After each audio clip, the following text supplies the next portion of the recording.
How do you allow the pain of it all to come in and still keep your heart open? It's learning how to keep your heart open in hell is really what the exercise is. And I'll tell you, what happens is your heart breaks. And it breaks and breaks and breaks. And then you realize it's going to continuously be breaking. And you start to find how to live with that process going on all the time. First of all, you don't collect the stuff. You pass it through like Chinese food. See, like when some horrible bit of data comes in, if you start to perseverate about it, oh, how horrible and all, if your mind grabs it, if there's attraction to it or aversion, see, there's where the suffering you bought the suffering, you got it now. But if you say, there's death, there's birth, there's confusion, there's greed, and then out of all that, you do what you do to relieve the suffering, but you don't collect the stuff inside yourself. Your mind keeps going back into emptiness or into just pure awareness, so that the stuff just comes in, it forms, you see it, you understand it, you feel it. There is a moment of the heart breaking, and then you go on. The clinging is where the suffering is. The Buddha's Four Noble Truths were right on. First one, there is suffering. The second one, the cause of suffering is the clinging of mind. The third is, let go of the clinging, you end the suffering. And the fourth is his method for doing that.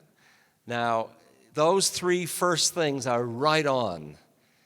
But see, it's tricky because when you understand that for yourself, you can work on it. When you're suffering, you can say, what am I clinging to?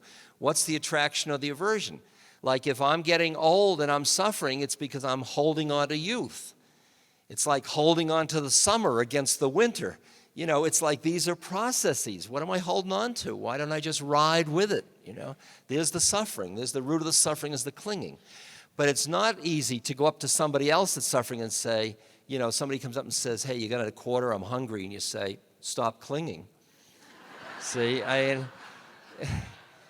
you've got to really honor that somebody's suffering is real for them, and unless they have the tools, they don't know how to work with their mind. But I live in India a lot, where I live in villages where people haven't got the food and they're not suffering. And most of the people I know in India live so far below what we call our poverty level, it's absurd. And when I look into their eyes and hearts, I feel beauty and joy and love. And I see somebody in the poverty level here, and I see incredible pain and suffering. And I think, isn't this bizarre that I go to there and I feel differently than I feel here? Now, that's not true across, and this is not poverty is great and all that stuff. I mean, don't overhear what I'm saying. But I am saying that what we associate is with the causes of suffering are really not the causes. They're just the distal causes. The proximate causes are clinging of mind.